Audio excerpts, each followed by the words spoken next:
नमस्कार, ABC channel में आपका स्वागत है। मैं हूं सचिन श्रीवास्तव और आप मेरे साथ देखेंगे आजमगढ़ से जुड़ी खबरें। आइए नजर डाल लेते हैं आज की खास खबरों पर। खबर के प्रायोजक हैं Paradise International School Hirapatti Azamgarh. Admission open. Play group class 10th CBSE pattern. Sarvodaya public school Harvanshpur Azamgarh. Admission open. Vidyapeeth centre for IIT JEE and NEET. Sai international School निकट RTO office Madhuli Bazar Azamgarh. Admission open. Dalim sun baby school Tiwaripur Mau road Azamgarh. Admission open. Gomti Gramin Nidhi bank. निवेश और secured loan के लिए संपर्क करें। GD global school Kartalpur Azamgarh. Admission open. Wooden touch Bhaurnath Azamgarh और hotel park green Sidhari Azamgarh. Umesh Pal हत्याकांड में यूपी एसटीएफ ने बड़ी कार्रवाई की है। माफिया अतीक अहमद के बेटे असद और शूटर गुलाम अहमद का एनकाउंटर किया गया। यूपी एसटीएफ ने कार्रवाई झांसी में की है। राजूपाल हत्याकांड के मुख्य गवाह उमेश पाल पेशे से अधिवक्ता थे। उमेश पाल के हत्यारों के एनकाउंटर का आजमगढ़ के अधिवक्ताओं ने स्वागत किया। सरकार व एसटीएफ की सराहना की। उमेश पाल हत्याकांड में 5 लाख की इनामी असद और शूटर गुलाम का एनकाउंटर कर दिया गया। प्रयागराज एसटीएफ की टीम ने दोनों को झांसी में मार गिराया। उमेश पाल की हत्या के बाद से 5 शूटर फरार थे। इनमें से असद और गुलाम को आज एसटीएफ ने मार गिराया, जबकि पुलिस ने घटना के 4 दिन बाद एनकाउंटर अरबाज को मार गिराया। 6 मार्च को उस्मान और विजय को एनकाउंटर में ढेर कर दिया गया था। उमेश पाल को 24 फरवरी 2023 को उनके घर में घुसकर गोलियों से भून दिया गया। अतीक अहमद का बेटा असद समेत 6 शूटर गोली और बम मारते हुए सीसीटीवी में दिखे थे। अगले दिन उमेश की पत्नी ने अतीक, अशरफ, शाइस्ता, अतीक के बेटे गुड्डू, मुस्लिम, उस्मान समेत अतीक के कई अज्ञात गुर्गों और सहयोगियों के खिलाफ रिपोर्ट दर्ज कराई थी। एसटीएफ के अधिकारियों के मुताबिक बृहस्पतिवार दोपहर झांसी में असद और गुलाम के होने की सूचना पर टीम ने घेराबंदी की। दोनों ने फायरिंग की। जवाबी फायरिंग में दोनों ढेर हो गए। उनके पास से विदेशी पिस्टल मिली है। असद अहमद पर 1 मुकदमा था और 5 लाख का इनाम था। गुलाम पर 6 मुकदमे थे और 5 लाख का इनाम था। एसटीएफ के साथ मुठभेड़ में जैसे ही असद और गुलाम अहमद के मारे जाने की खबर आई, आजमगढ़ के अधिवक्ताओं ने इसका स्वागत किया। कहा कि बुरे का अंजाम बुरा होता है। ऐसे लोगों का मारा जाना समाज के हित में है, क्योंकि उमेश पाल जो पेशे से अधिवक्ता थे वह राजूपाल हत्याकांड के गवाह भी थे और मजबूती से पैरवी कर रहे थे। उनकी बदमाशों ने हत्या कर दी थी, इसलिए इनका भी ऐसा ही हश्र होना चाहिए। बहुत अच्छा हुआ है, बहुत अच्छा हुआ। ऐसे लोग जो आतंक मचाए हुए हैं धरती पर और गरीबों को, कमज़ोरों को शुरू से सता रहे थे, उनकी ज़मीनों को हड़प रहे, सब कुछ कर रहे थे, ऐसे लोगों का इस तरह से जो है चले जाना ही जो है समाज के हित में है। उमेश पाल का जो मर्डर हुआ था वो कहीं से जस्टिफाइड नहीं था। ज़बरदस्ती लोग मर्डर किए एक साक्ष्य मिटाने के लिए। ये राजू पाल वाले हत्याकांड में वो गवाह भी थे, पैरवी भी कर रहे थे। एक सबूत इन्होंने मिटाया है, नहीं तो उनके मिटाने से सबूत नहीं मिटेगा। उनकी हत्या बहुत निंदनीय है। उमेश पाल जी अधिवक्ता के साथ साथ वो गवाह भी थे राजू पाल हत्याकांड के और पैरवी भी करते थे। कोर्ट में भी सब कुछ हर तरह से वो एक अन्याय के खिलाफ लड़ रहे थे, एक अपराध के खिलाफ लड़ रहे थे। अब ऐसे लोगों के का हत्या करा के जो है साक्ष्य को मिटाना भी बहुत ही निंदनीय है। ऐसे लोगों का जी हाँ, ऐसे लोगों के साथ यही व्यवहार होना चाहिए ताकि अमन चैन समाज में कायम रह सके। हर गरीब भी अपना सर ऊंचा उठा के चल सके और उसको किसी का डर भय न रहे, आराम से स्वेच्छापूर्वक अपने परिवार का पालन पोषण कर सके। अतीक अहमद के लड़के और कुछ अपराधियों ने मिलकर जिस गवाह की हत्या की वह 302 के मुकदमे का गवाह था और वह एक स्वयं अपने आप में अधिवक्ता थे और जिनको सरकार ने सुरक्षा के लिए 2 सरकारी गनर दिए हुए थे और यह पर्याप्त संभावना थी कि अतीक जैसे अपराधी के खिलाफ गवाही देना उनके लिए जान का खतरा है। इसके बावजूद कि 2 गार्ड्स लगे थे, अतीक अहमद ने अपने लड़के और कुछ अपराधियों को मैनेज करके इतना बड़ा कांड करवा दिया कि दिन दहाड़े दौड़ा के गोली मारी जा रही है, हत्या की जा रही है। जो सरकारी गनर उनको गोली मारी जा रही है, उनकी हत्या की जा रही है। यह जंगल राज हो गया। यह कतई सभ्य समाज के लिए ठीक नहीं है और ऐसे अपराधी अगर समाज में रहेंगे तो फिर समाज में आम आदमी का रहना संभव नहीं है। तो जो यह हत्या यह लोग किए, यह अत्यंत ही निंदनीय और घृणित कार्य है। इसके लिए शासन ने इन लोगों के खिलाफ मुकदमा कायम करने के बाद टीम बनाई थी। टीम इनकी खोजबीन कर रही थी यह लोग यहाँ से नेपाल तक कहाँ कहाँ छिपते फिर रहे थे, लेकिन जब पुलिस ने इनको घेरा और गिरफ्तारी के लिए सरेंडर करने के लिए बोला तो इन लोगों की मनबड़ाई इस कदर हो गई कि पुलिस वालों पर फिर इन लोगों ने फायरिंग किया और जिसका परिणाम हुआ कि इन लोगों को गोली लगी। तो इस तरह के अपराधी जब सरे राह पुलिस को ही गोली मारने लगेंगे तो सामान्य आदमी कैसे रहेगा। तो ऐसे लोगों को अगर इनकाउंटर में अपने आत्मरक्षा में पुलिस मारती है तो ऐसे पुलिस वालों को इनाम देना चाहिए, समाज के लोगों को ऐसे पुलिस वालों को बधाई देना चाहिए, मिठाई खिलाना चाहिए। और मैं स्वयं इस बात से बहुत संतुष्ट हूँ कि ऐसे अपराधी अगर समाज से चले जाएंगे तो यह समाज सभ्य समाज के रूप में रहेगा। और हम अधिवक्तागण इससे बहुत खुश हैं क्योंकि हम लोग कानून के सजग प्रहरी हैं और जो आदमी कानून से खिलवाड़ करेगा हम लोग उसको कतई बर्दाश्त नहीं करेंगे। जिन खोजा तिन पाइयां गहरे पानी पैठ, जी हाँ, और उसी का उदाहरण अमेरिका से लेकर आजमगढ़ तक के लोगों ने महसूस किया जब 116 साल बाद जनपद के मूल निवासी और अमेरिका में बसे डेविड कैनन व लीना ने अपने पूर्वजों को खोज निकाला। आपको बता दें कि रोनापार थाना क्षेत्र के मारा करमनाथ पट्टी गांव के सारे ग्रामीण उस समय एक जगह जमा हो गए जब अमेरिका से डेविड कैनन और लीना अपने पूर्वजों को खोजने यहां पहुंचे। इस दौरान परिवार के लोगों ने उनका फूल मालाओं से स्वागत किया। वहीं अपने परिवार से मिलकर डेविड कैनन व लीना की खुशी का भी ठिकाना नहीं था। जनपद के सगड़ी तहसील क्षेत्र स्थित रोनापार थाना क्षेत्र के पूर्वजों को खोजने यहां पहुंचे। इस दौरान परिवार के लोगों ने उनका फूल मालाओं से स्वागत किया। जनपद के सगड़ी तहसील क्षेत्र स्थित रोनापार थाना क्षेत्र के मारा करमनाथ पट्टी गांव में अपने पूर्वजों के घर जाने के लिए बुधवार की सुबह करीब 10 बजे डेविड कैनन, लीना, अपने सहयोगी आयुष निवासी जयपुर और संजय सिंह हीरापट्टी के साथ रोनापार थाने पहुंचे। डेविड कैनन पुत्र डेविड अरोस्टेड सुपरसेंट और उनके पिता रामप्रसाद और रामप्रसाद के पिता राम खिलावन को बताया जा रहा है। 1907 में राम खिलावन मौर्य पुत्र टहल निवासी ग्राम मारा करमनाथ पट्टी थाना रोनापार थाना तहसील सगड़ी गिरमिटिया मजदूर के रूप में विदेश गए। वो कोलकाता से त्रिनिदाद और टोबैगो में रहे, फिर अमेरिका गए। उनकी चौथी पीढ़ी के डेविड अपनी पत्नी लीना के साथ मंगलवार को गांव में आए। दंपति काफी जांच पड़ताल के बाद परिजनों तक पहुंच पाए। ग्राम प्रधान राम बच्चन यादव सहित ग्रामीणों का कहना है कि इनको पाकर बड़ी खुशी हुई और ये लोग बेहद ही खुश हैं। उन्होंने यहाँ के भोजन रहन सहन देखकर भी अपनी खुशी का इजहार किया। ग्राम प्रधान ने बताया कि जब मोदी अमेरिका गए थे तो उनकी माता से मुलाकात एनआरआई के रूप में हुई थी। लेखपाल त्रिभुवन यादव ने बताया कि 2 दिन से राम खिलावन मौर्य की जमीन और निवास को खोजा जा रहा था। 1901 के दस्तावेज से इनका नाम मिला और अगल बगल के नामों से मिलान किया गया तो सही पाया गया। कोलकाता प्रवास पत्र बनाया गया था। इस प्रवास पत्र खोजा गया और भारतीय दूतावास के पास यहाँ के सबूत पेश किए गए और भारतीय दूतावास द्वारा यहाँ लाया गया। संजय सिंह हीरापट्टी ने बताया कि भाई विनोद सिंह अमेरिका में रहते हैं। विनोद सिंह की मुलाकात डेविड की माता मार्लिन से हुई। बातचीत के दौरान पता चला कि हिंदुस्तान के उत्तर प्रदेश के आजमगढ़ सगड़ी के मूल निवासी हैं। डेविड और लीना के घर पहुंचने पर ग्रामीणों ने माला पहनाकर स्वागत किया। उन्हें चूड़ा, दही, पूरी सब्जी और रोटी खिलाई। उन लोगों ने हैंडपाइप चलाकर उसका भी आनंद दिया। गांव में महिलाओं से मिलकर खुशी का इजहार किया। हम लोग जयपुर से दिल्ली पहुंचे, दिल्ली से आजमगढ़ में हमें पता चला कि डीएम साहब से हम मिले। फिर डीएम साहब ने एडीएम साहब को ये काम सौंप दिया और वहाँ से हमने मालूम करा। तो पहले तो हमें कोई माड़ा काम मिला नहीं था। उसके बाद ढूंढ ढांड के कभी जात में देखा, कभी बाप के नाम में देखा, कभी ज़मीन के नाम में देखा। ऐसे करके कैसे पता चला कि राम खिलेवान एक है यहाँ पे। तब जाके हम यहाँ गांव तक पहुँचे और यहाँ पे पता चला कि मौर्य जाति के और भी लोग हैं। It was amazing, absolutely amazing to see my family from so long ago. It's my home village. आप अपने पूर्वजों की जन्म स्थली पे आए हैं, कितना मशक्कत झेलनी पड़ी? You are here at your ancestors' birthplace. What's the struggle behind this?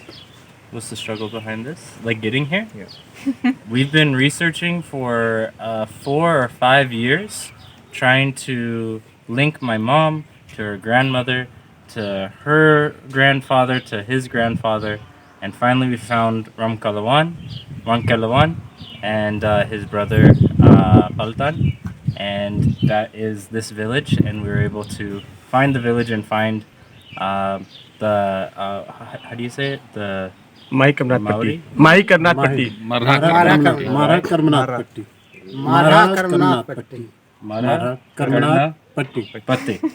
Yes. आप लोग यहाँ पर भोजन भी किए हैं, जो पुरानी परंपरा है, चूड़ा दही और पूरी सब्जी, कैसा महसूस हुआ है? So you had here the traditional lunch. How do you feel? Yes, it was very, very good. Very, very good. आप अपने ग्राम प्रधान को क्या कहना चाहते हैं? What do you want to say to Mr. Gram Pradhan? Thank you so much for the wonderful hospitality. I feel like I'm on अंग्रेज के द्वारा 1907 में गन्ने की खेती करने के लिए इसी गांव से उनको ले गए वहाँ मॉरिशस, फिर वहाँ से मॉरिशस होते हुए वेस्ट इंडीज, फिर वो अमेरिका चले गए।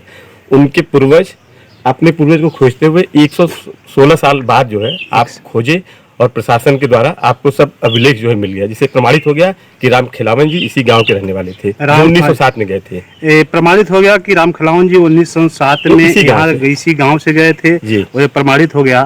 तो गिरगिटिया मजदूर के रूप में गए, फिर अमेरिका में गए। तो अमेरिका में इन लोगों को किस शख्स से मुलाकात हुई, इनके माताजी से, चाहे इन लोगों से, कि इसके बारे में जानकारी हुई? जब ये लोग मॉरिशस से वेस्ट इंडीज से अमेरिका शिफ्ट हुए, इनकी माताजी, तो वहाँ पे आजमगढ़ के रहने वाले डॉक्टर विनोद कुमार सिंह से आपकी माताजी का मुलाकात हुई।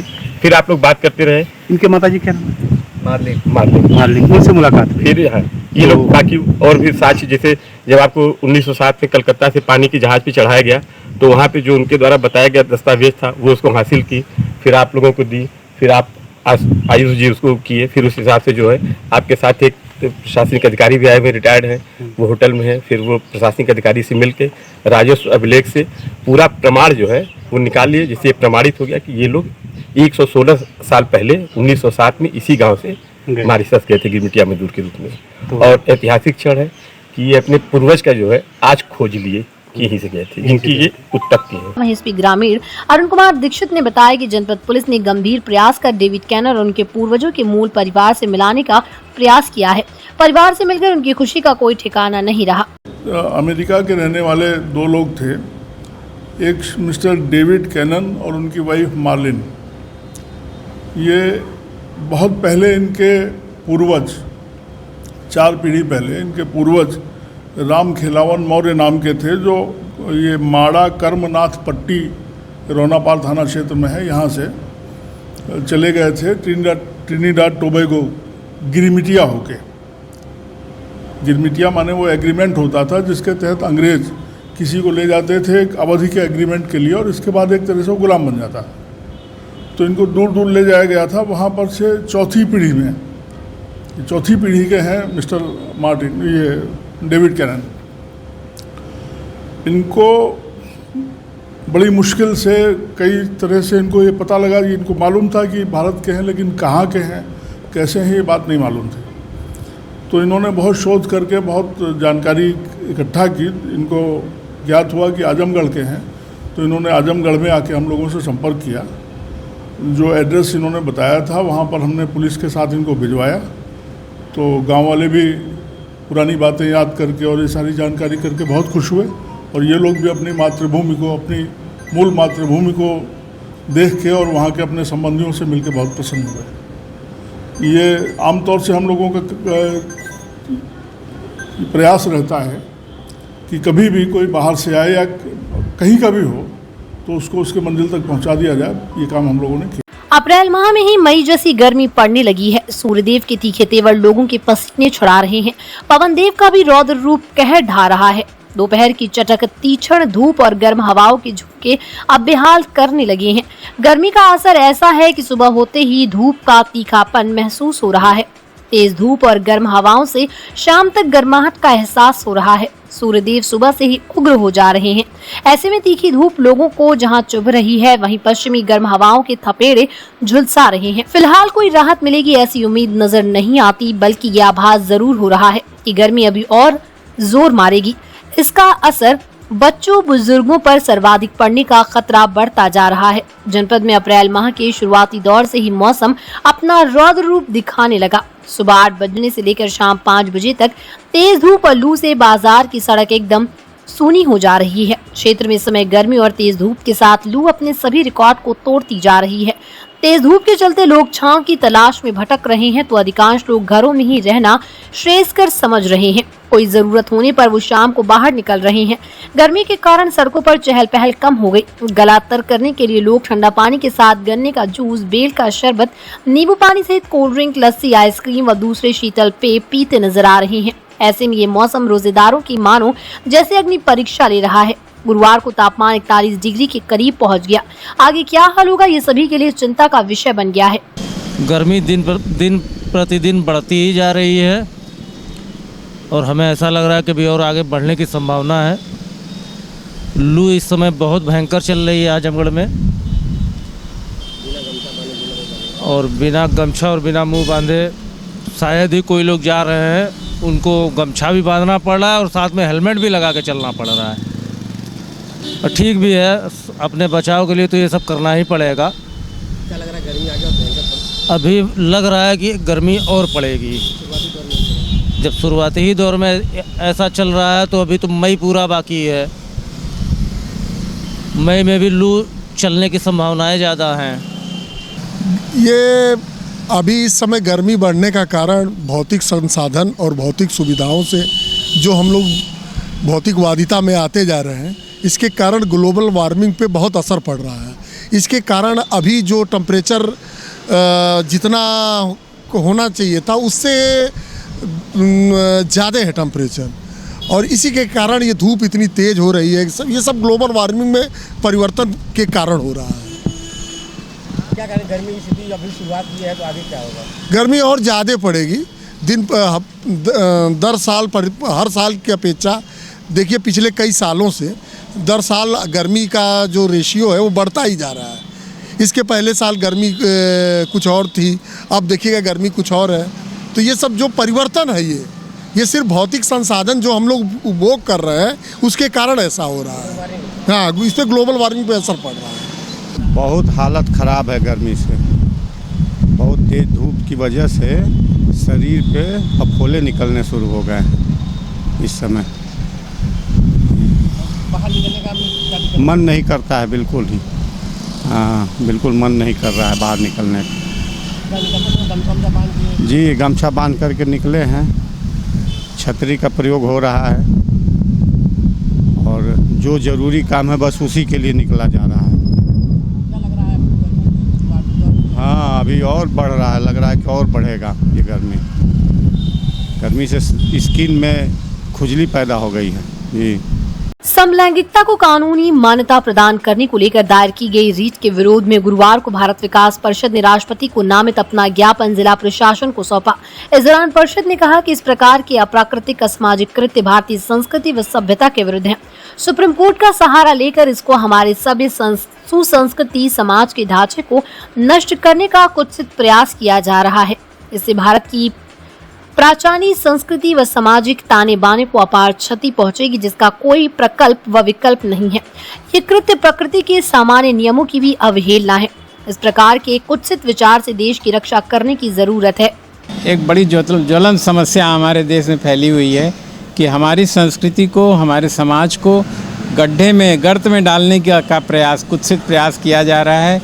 कुछ वामपंथियों द्वारा सुप्रीम कोर्ट में ऐसी एप्लीकेशन दी गई है कि हमारे देश में समलैंगिकता जैसे कृत्य को मान्यता दी जाए। ये हमारी संस्कृति में कभी भी ऐसा नहीं रहा है कि इस प्रकार के कृत्य को हम स्वीकार करें, और हमारे समाज में इसकी स्वीकार्यता बिल्कुल नहीं है। तो हम सभी भारत विकास परिषद के सदस्यगण और आजमगढ़ के नागरिक इसका विरोध करते हैं और अपनी बातों को महामहिम राष्ट्रपति महोदया तक पहुंचाने के लिए आज हम लोगों ने यहाँ जिलाधिकारी के माध्यम से एक ये ज्ञापन दिया है, जिसमें इस बात का विरोध प्रदर्शन किया है कि ऐसे कानून को कहीं भी प्रश्रय न दिया जाए और इस प्रकार का कोई कानून बनाया न जाए। हमारा भारत विकास परिषद विभिन्न अच्छी संस्कृतियों का देश है। हमारे यहाँ हमारे संस्कारों को और हमारी समाज को विकृत करने का जो कुत्सित प्रयास किया जा रहा है, इसका हम सभी विरोध करते हैं और इसी के लिए आज हम एकत्रित होकर के हमने ये ज्ञापन दिया है। इसका क्या दुष्प्रभाव पड़ेगा ये आप स्वयं सोचिए। जब स्त्री या पुरुष आपस में संयोग करेंगे तो उनसे बच्चे कैसे पैदा होंगे? हमारे देश की जनसंख्या इससे प्रभावित होगी। हमारी जो आगे की आने वाली पीढ़ी है वो इससे बुरी तरह प्रभावित होगी और हमारा देश पुनः विकृत होते हुए पतन के गर्त में मुबारकपुर थाना क्षेत्र के मोहब्बतपुर गांव में गुरुवार की सुबह अपने घर के कमरे में 50 वर्षीय मुंशी राजभर पुत्र स्वर्गीय मूर्त राजभर ने फांसी लगाकर आत्महत्या कर ली। परिजनों के अनुसार सुबह रोज की तरह मुंशी परिवार के सभी लोगों से मिले। परिवार के अन्य सदस्य अपने खेत पर गेहूं की कटाई करने चले गए, जबकि मुंशी राजभर घर पर ही रह गए। जब 9 बजे के करीब परिजन घर पर आए तो कमरे में उनकी लाश फंदे से लटकी हुई मिली। परिजनों के अनुसार मुंशी राजभर सीएनजी ऑटो चलाकर आजीविका कमाते थे। लोन पर ऑटो लिए थे, लेकिन कुछ माह से लोन की किश्त नहीं भर पा रहे थे, जिसके चलते कंपनी की तरफ से काफी दबाव पड़ रहा था। लोग आए दिन उनको परेशान करते थे। इसी दबाव में तंग आकर उन्होंने घर में ही फांसी लगा ली। मुंशी राजभर के 3 पुत्र एवं 1 पुत्री है। सुनते मामले में इस मुंशी राजभर के रिश्तेदार गुड्डू राजभर ने क्या कहा। मुंशी राजभर उम्र कितनी है? 50 साल। 50 साल। क्या करते थे ये? टेम्पो चलाते थे। ऑटो चलाते थे। क्या घटना क्या हुई है? घटना ये हुई कि सर फांसी लगा के मर गए। कब की घटना है ये? आज सुबह। कितने बजे? 8 के करीब। घर पे कि कहीं पेड़ उड़ पे? घर पे। क्या कारण था फांसी लगाए हैं? कार रिक्शा 8 CNG रिक्शा लिए थे और इनको लोन पे लिए थे, बार बार टार्चर कर रहे थे किस्त वाले, तो किस्त नहीं दे पा रहे थे। इसी के कारण वो थोड़ा डिप्रेशन में आकर के थोड़ा वो उसका दिमाग डिस्टर्ब हुआ और फांसी लगा करके अपना जान। कब लिए थे ऑटो? साल भर करीब। साल भर हो गया। साल भर से किस्त दे रहे थे या कुछ रुक गया था? कुछ रुक गया था। रुक गया था, इसी में वो प्रताड़ित था। तो कौन लोग हैं जो प्रताड़ित कर रहे थे? ये तो कंपनी वाले हैं। अच्छा, कंपनी वाले। प्रभारी जिलाधिकारी मुख्य विकास अधिकारी श्री प्रकाश गुप्ता की अध्यक्षता में कलेक्ट्रेट सभागार में भारत रत्न बाबा साहब डॉक्टर भीमराव अम्बेडकर का 14 अप्रैल को जन्म दिवस मनाए जाने के संबंध में बैठक संपन्न हुई। मुख्य विकास अधिकारी ने बताया कि डॉक्टर भीमराव अम्बेडकर का जन्म दिवस 14 अप्रैल को कलेक्ट्रेट सभागार में प्रातः 10 बजे से कार्यक्रम आयोजित किया जाएगा, जिसमें माल्यार्पण, शपथ, संगोष्ठी का कार्यक्रम एवं उनके जीवन परिचय व राष्ट्र के प्रति किए गए योगदान के बारे में विस्तार से चर्चा की जाएगी। इसी के साथ ही 11 बजे विकास भवन के सभागार में कार्यक्रम आयोजित किया जाएगा। प्रभारी जिलाधिकारी ने निर्देश दिया कि सभी शासकीय, अर्धशासकीय कार्यालयों व शिक्षण संस्थानों में भारत रत्न बाबा साहब डॉक्टर भीमराव अम्बेडकर का जन्म दिवस 14 अप्रैल 2023 को मनाना सुनिश्चित करें। इस अवसर पर अपर जिलाधिकारी वित्त एवं राजस्व आजाद भगत सिंह, परियोजना निदेशक अखिलेश तिवारी सहित संबंधित अधिकारी उपस्थित रहे। आजमगढ़ जिले में जल संरक्षण के लिए नुक्कड़ नाटक के माध्यम से लोगों को कलेक्ट्रेट परिसर के सामने जागरूकता अभियान चलाया और लोगों से जल के दोहन को रोकने की अपील की। नेहरू युवा केंद्र के द्वारा जल संरक्षण के लिए नुक्कड़ नाटक के माध्यम से जागरूक करने के लिए यूनिक सेवा समिति के सदस्यों ने नगर के कलेक्ट्रेट के पास नुक्कड़ नाटक के माध्यम से लोगों को जल संरक्षण के लिए जागरूक किया। इस दौरान यूनिक सेवा समिति के प्रमुख पंकज शर्मा ने कहा कि नुक्कड़ नाटक के माध्यम से लोगों को जल संरक्षण और स्वच्छता के लिए जागरूक किया जा रहा है। उन्होंने कहा कि भूमि से लगातार असीमित पानी दोहन के कारण भूमि का जलस्तर निरंतर घट रहा है, जिससे पानी का संकट उत्पन्न होने की आशंका है। भूमि के लगभग 2/3 भाग यानी 71% भाग पर पानी है, लेकिन उसमें से पीने के लायक पानी केवल 2.7% ही है। इसलिए पेयजल को बर्बाद होने से रोकना होगा ताकि आने वाली पीढ़ियों के लिए बचा कर रखा जा सके।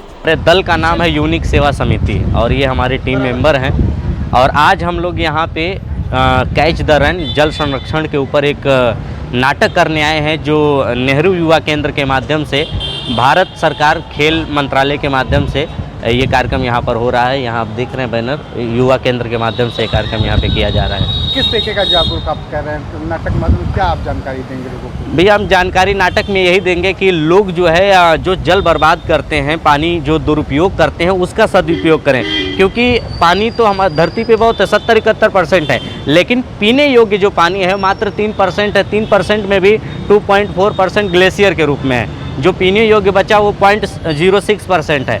तो उसका भी अगर हम दुरुपयोग करें तो समय में, आने वाले समय में ऐसा ना हो कि पानी के लिए लोग तरसें, पानी के लिए युद्ध ना हो, पानी के लिए जो है देख रहे होंगे जीव जंतु मर रहे हैं, तो उस पर हम लोग जानकारी देंगे। जो बारिश का पानी, जो कैच द रेन हमारा उद्देश्य है कि जो बारिश का पानी है उसको भी हम संरक्षण करके, उसको फिल्टर करके उसका इस्तेमाल कर सकते हैं, या खेतों की सिंचाई के लिए उसको तालाब में रोक सकते हैं, उसे बर्बाद होने से बचा सकते हैं। ये हमारा उद्देश्य है। समाज कल्याण विकास संघ का SN यादव को अध्यक्ष चुने जाने पर आजमगढ़ के प्रथम आगमन पर जिला समाज कल्याण अधिकारी मोतीलाल द्वारा सम्मानित किया गया, जिसमें भागीदारी भवन लखनऊ में चुनाव संपन्न हुआ। समाज कल्याण विकास संघ के चुनाव में कुल 227 मत में 127 मत प्राप्त कर 26 मतों से विजय प्राप्त हुई। गुरुवार को स्वागत समारोह में जिला समाज अधिकारी द्वारा विभाग द्वारा प्राप्त धनराशि में लैपटॉप, प्रिंटर आदि वितरण किया गया। 10 अप्रैल को समाज कल्याण विकास संघ के द्विवार्षिक सम्मेलन में प्रमुख सचिव ने समाज की समस्त योजनाओं में और बेहतर करने की सलाह दी तथा 11 अप्रैल को चुनाव हुआ और परिणाम घोषित किया गया। इस समारोह में समाज कल्याण अधिकारी मोतीलाल यादव, मुकेश विवेक, आलोक, शिव कुमार, गौरव, अमित, ऋषिकेश, चंद्रजीत, अब्दुल अहमद, वीरेंद्र, दुर्गा आदि लोग मौजूद रहे। और इनकी कार्यशैली बहुत अच्छी है, जिसके कारण इनको चयन भी किया गया है और मैं इनसे आशा रखता हूँ कि अपने पूरे प्रदेश के अपने संघ के लोगों के लिए जो उनकी समस्याएं होंगी उनको समय समय से निस्तारित करते रहेंगे और उसे सहयोग हम लोग से जो चाहिए वो हम लोग भी इनका सहयोग करते रहेंगे। सरकार की तरफ से क्या चीज इनको दी गई? सरकार की तरफ से अभी मैं अपने जिले स्तर से सभी ADO संघ को एक लैपटॉप, प्रिंटर, अलमारी, एक मेज, कुर्सी दे रहा हूँ। समाज कल्याण विकास संघ उत्तर प्रदेश लखनऊ के मैं मनोनीत अध्यक्ष पद पे हुआ हूँ। मुझे 127 मत प्राप्त हुए थे और मुझको लोग जितनी लोग जिम्मेदारियां दी हैं उन लोगों को मैं बखूबी निभाऊंगा। उनकी समस्याओं को मैं शासन स्तर तक, प्रदेश स्तर तक जहां भी होगा उनको निवारण करने की कोशिश करूंगा और जो जो व्यक्तिगत समस्याएं भी उसको भी बात करके निवारण करने की कोशिश करूंगा। आज मुझे हमारे आजमगढ़ में लैपटॉप वितरण किया गया है। इस सबसे प्रदेश का सबसे अच्छा लैपटॉप है, i7 प्राप्त हुआ है। मैं चाहूंगा कि ऐसा लैपटॉप अगर कहीं वितरण नहीं हुआ हो तो इसी तरह मिले, क्योंकि ये सबसे उदाहरण है कि i7 तक हमारे इंटर कोर i7 भी प्राप्त हुआ है सिर्फ आजमगढ़ में। जो समस्याएं आएंगी सामने उन लोगों को हम जल्दी से जल्दी निवारण करने की कोशिश करेंगे। कोई प्रॉब्लम हो, कोई ब्लॉक स्तर से हो, कोई हमारे समस्याएं जो साथी हैं उनकी प्रॉब्लम्स होगी, मैं उसको निवारण करूंगा शासन स्तर तक, जहाँ प्रदेश स्तर तक जितना भी हो सका उसको निवारण करने की कोशिश करेंगे। बस यही संदेश देना चाहूंगा कि सब लोग मिलजुल के काम करेंगे। कोई समस्या होगी सब लोग साथ रहेंगे, साथ काम करेंगे। Dalim sunbeam school, Tiwaripur, Mau road, Azamgarh. Admission open for new session, play group to class 9।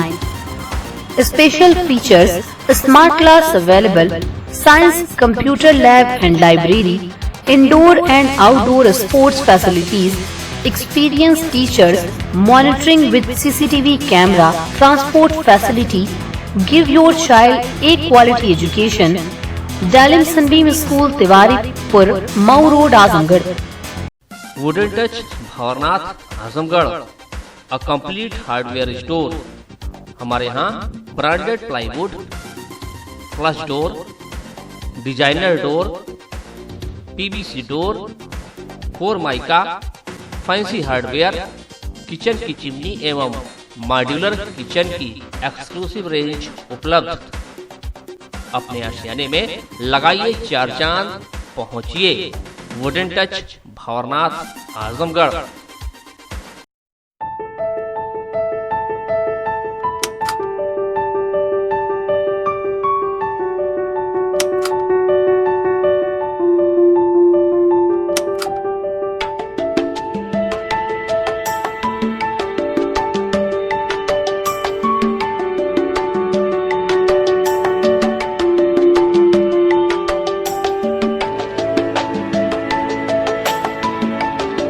Paradise International School, Hirapatti, Azamgarh. Admission open. Play group to class 10.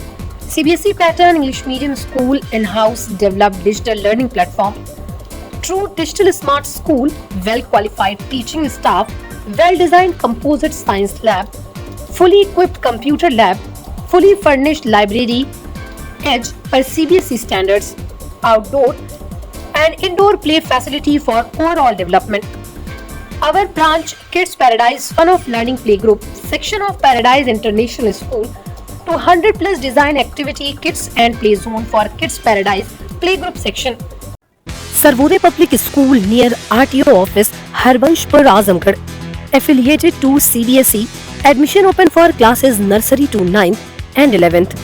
dedicated, experienced and well-qualified staff, computer science from class 1st onwards, playground with lush green campus, yoga, art and craft, drawing, music, dance classes, separate composite laboratories, separate classes for girls, well-stocked library, hostel facility available, free health checkup in Sarvodaya Hospital, Vidyapeeth School Center, PW School, Integrated Center for IIT JEE and NEET.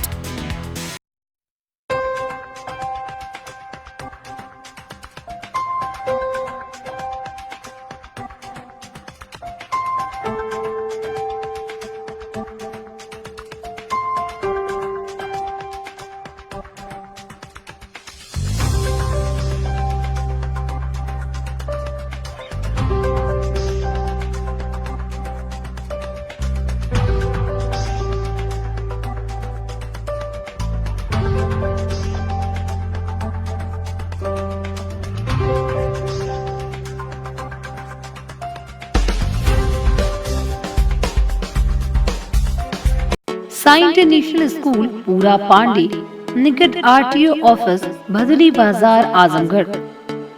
ICSE board new Delhi से मान्यता प्राप्त, प्रत्येक class में smart class की व्यवस्था, सुव्यवस्थित science और computer labs, indoor और आउटडोर स्पोर्ट्स फैसिलिटीज, पूरे सिटी में वाहन की सुविधा, admission open for new session, nursery to class 9 and 11।